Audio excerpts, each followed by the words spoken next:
মাশাআল্লাহ লাই দিলে রোদ পড়লে আর কি এরকম দিতে হবে কেন এ না অন রোদ দিলে এর দিতা নাই যাওয়া আমরা নিচে নামে যাব তখন লাই দিবে বুঝছি আবার ওই যে পশ্চিম সাইডে রোদ দিলে হ্যাঁ এই সাইডে মানে যে সাইডে রোদ উঠবো ওই সাইডে পদ্মা থাকবো ভালো সিস্টেম আবার রাতের বেলা যে সাইডে তুমি বাতাস আইব ওই সাইডে পদ্মা দিবেন আর অন্য সাইড খোলা থাকবে হ্যাঁ নাহলে মুরগি ঠান্ডা লাগিয়ে দেবে মানে কোন বাতাস এটা নর্মাল বাতাস না যেটা হইলো ওই যে বৃষ্টি বাদলের লাই বা ওই যে ঘূর্ণিঝড় টড়ের বাতাস হ্যাঁ ওইটা জোরে বাতাস হইলে আবার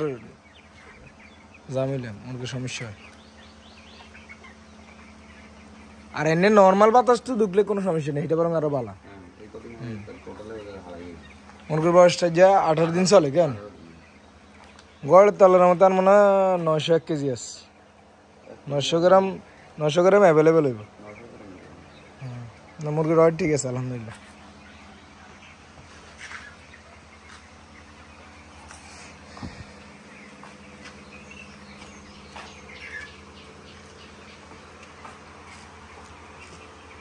গরম যদি আরো বেশি হয় খাসাবেন পরপর 3 দিন